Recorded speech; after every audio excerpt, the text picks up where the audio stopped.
Andrew, is there a place in the national broadcaster for Media Watch, and what should its role be? I think there certainly is a place for Media Watch. I think it's a lot of fun to have a kick at the media and to hold it up to scrutiny and hold it to account. Very entertaining, particularly for journalists. Nothing journalists like better than to talk about other journalists and to bag them. Now, you've been a little bit critical of the one or two of the presenters over the years.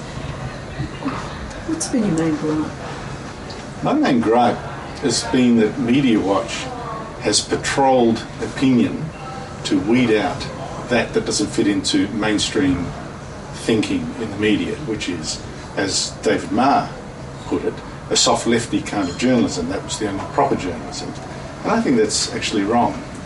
I mean, if you have a look at one of the worst failings of journalists, isn't that they write to please their editor or their owner, it's that they write to please their fellow journalists. And if you think that is one of the weaknesses, the groupthink mentality, Media Watch has actually too often helped enforce that weakness rather than defend the mavericks. It's actually gone and shot the stragglers rather than stand in the way of the stampeding herd, which takes true guts. Some who've worked for Media Watch over the years say it's given redress to the underdogs, like the Paxton family. What's your view on that? Well, Media Watch can stand up for the little guys. I'm thinking about the hidden camera episode in particular, some poor shopkeeper, that kind of stuff. It can do that.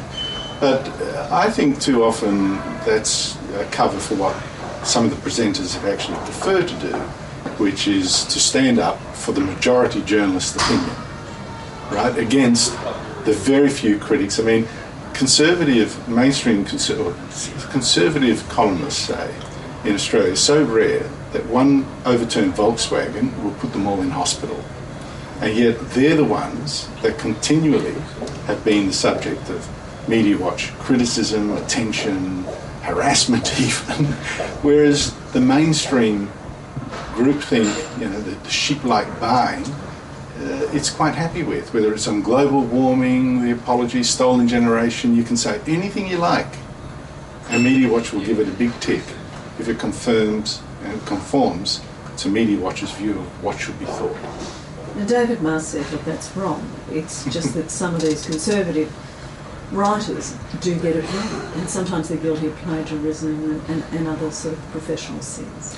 Look, conservatives are just as likely as the left to get things wrong, but the conservatives are far, far more likely to attract the ire of Media Watch for doing so. I mean, that's the simple truth. And David Marr is a fine one to talk. I mean, here's a bloke that has said that only a soft left kind of journalism is the genuine kind of journalism. When you go with that kind of arrogant thing that if you think like me, then you're fine, and you're given a position by the ABC of privilege, like the Media Watch host, to pursue your agenda, I don't think that's right. I think there's abuse of what the position is. Now, I'm quite happy. I think prejudices are not necessarily ill-informed and not necessarily bad, but I think you've got to be frank in acknowledging them, and for the ABC to fulfil its charter, its role, and its service to the viewers, it should at least then have both sides represented in a real argument. I think that's much better. On the inside, as you suggested, Media Watch needed a cultural change and a willingness to employ not a David Marr, but a me. I think it's interesting that when Media Watch appointed its first female host, Liz Jackson, it issued a press release making song and dance about how it was going for diversity. Now, I would have thought in journalism the true diversity that counts, the real diversity that's interesting and important, is not a diversity of gender or handicap, colour, it's a diversity of ideas. And I think it's a shame that despite the ABC's commitment to diversity, not one of the 7 hosts that Media Watch has had over the years, not one has been conservative. People would argue that Monica Attard and Jonathan Holmes are both quite conservative. Cautious is not the same as conservative, may I just say. Jonathan Holmes would die of shame to be called a conservative. I personally, I think, and I'm not peeing in your pocket, Jonathan, personally I think Jonathan is one of the fairest and best hosts of Media Watch, full stop. But, he's trying to be fair, but That said, it's not a conservative. I mean, imagine this. If you put me in charge of Media Watch, do you think it'd be slightly different from the program that Jonathan puts to air? I would be the kind of presenter that Media Watch, its traditional audience, and certainly the staff, would gag over it. They would say it's unfair, I'm pursuing an agenda, it's how terrible, I'm biased, and all sorts of terrible things, and it's totally inappropriate. And I'd say to them, why didn't you say the same of David Marr? Now, what is meant by the term culture wars, and what part, if any, did Media Watch play in this? Well, the culture wars are really just arguments over the old left-right divide, or more accurately, the sort of individualist versus collectivist kind of divide that's at the heart of so many arguments. And I think that's a fine argument to have. It's been with us throughout history, except in Australia only in the last few years. The Conservatives tended to find a voice, very limited though it is, it's only a few of us, but it's been there. It's still not really on the ABC. I can't think of a single Conservative mainstream host of a current affairs show on ABC. But that's what it is. I think there's nothing wrong with it. In fact, more power to the viewers, more information to the viewers if there is a genuine argument. I think we shouldn't be afraid to have them, whether it's on climate change, stolen generation, whatever. Liz Jackson said on camera last week that one of the things that Media Watch did under her and David Marr was stand up against those anti-Muslim stories that were so popular in the media.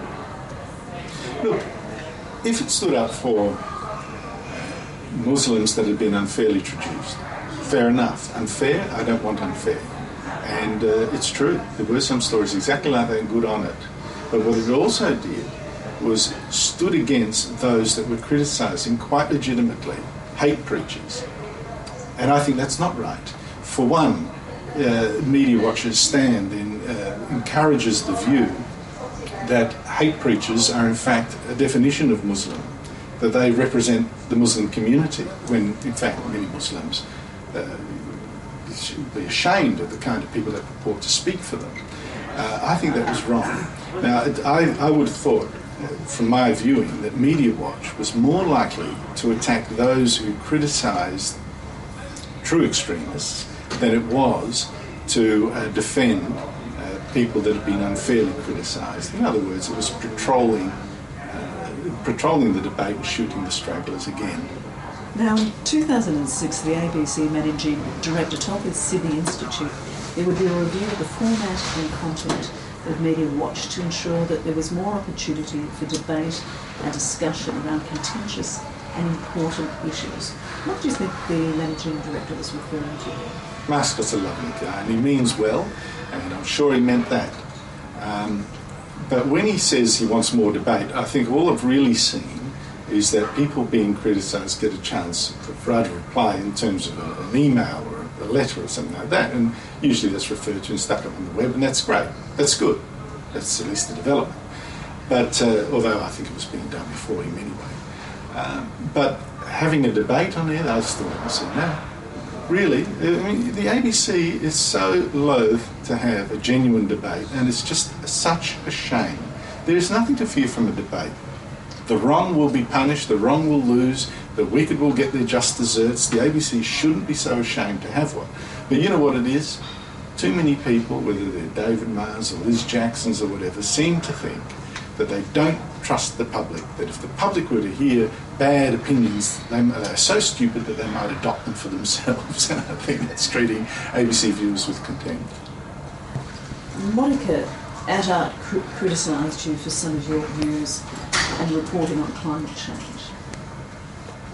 Now look, I got attacked for my reporting on climate change, and as you just put it to me, it was for my views in reporting on climate change. It's my views that really offended her. And I wrote back to her and said, look, Monica, you're picking on one questionable, and I defended it, one questionable argument about 12 I had, or something like that, saying that Al Gore had told fibs about global warming. Here they are, bang, bang, bang, bang. And as you know now, a British judge has said, yes, indeed, he was wrong on 9 at least.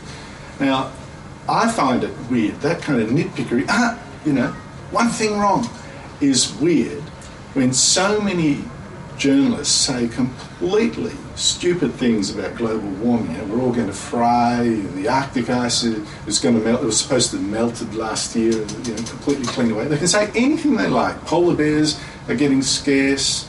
Anything. And Media Watch, that's fine. That's fine. I said to her, why don't you do something about that? And she said, if people who believed in global warming, that it was man-made, catastrophic, did something bad, we'd pick it up, but we haven't seen anything yet. I thought, well, since on my blog, for example, or in my columns, every week I can find you a couple of rich examples of such, I think someone's not looking. And Media Watch has not been looking. Now, Media Watch has kept an eye over the years on plagiarism and various, foot and bill journalism. Can you tell me, do you think Media Watch has made any difference to the way journalists behave? Media Watch has been good on picking up plagiarism, foot in the door stuff, makeup. Here I am sitting in Barcelona when in fact I don't know where I am, Kuala Lumpur, that kind of thing. That's been good. And I think a lot of journalists are now looking over their shoulder a bit more than they were. That's great. Where I think it's failed has been, as I've said before, in patrolling the culture wars to punish conservatives and the right. But also in picking up literals in, the Black Stump Times, or for a long time the Illawarra Mercury. I mean, who cares? A Mount Gambier paper. Oh, look at this literal. I don't care. It's just so not central to journalism in Australia. I don't care. And I think that kind of pettiness has marred it and made it less important. What it really needs to do, and I think you probably still can do it from the left, is look at the worst blight on journalism today, and that's groupthink. All these reporters agreeing with each other and pushing a line that's not true. But I think to do that, Media Watch hosts need to re-examine some of their own political and philosophical assumptions, question themselves in order better to question the majority of mainstream thinking, whether it's on, whatever. But, global warming is obviously an example.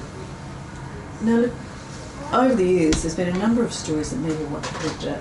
Sort of themes have come out, like, for example, single mothers have looked at beat-ups in the media. One was allegedly in the Herald Sun, where they ran a story about 3 or 4 mothers that allegedly had 12 children, each getting welfare. And it turned out these people didn't exist, and it was a junior reporter that had beaten up a story. I mean, David Salter talks about victim journalism and how it's good that Media Watch does these stories that shows that, in fact, there were no single mothers collecting, 12 payments each for kids. What's your thoughts? Well, look, if there's an abuse in the media, I'm quite happy for it to be explained or exposed. Too often, I think the Media Watch goes that further step and thinks if there's a mistake, a junior reporter or something has done something, that it implies a malevolent mind at work. It's always the cock-up versus conspiracy thing. Go for the cock-up every time. There's an evil mindset that actually forced this. And I think, and then the organisation that employed them shares that evil mindset. And I think that's not right. I mean, it works in a hispoo melodrama kind of way and gets viewers excited, and particularly excites the peanut gallery. But believe me, someone inside the media, yourself, you make mistakes, and they're exactly that, they're mistakes. Now, sometimes, of course, you make a mistake because you assumed, because it fit in with your assumption, you assumed incorrectly, and it is betraying your assumptions, and all right, fair enough. But what I find amazing is that if you make a mistake from an assumption that suits the agenda of Media Watch hosts, particularly someone like David Marr, you're not picked up. You're not evil. And I remember a classic where Philip Adams, once for balance, was attacked, but it was attacked with a feather. He meant well. It was okay, instead of being, how dare he speak out of both corners of his mouth, That's how it is. I'm evil, but Philip Adams just makes a mistake.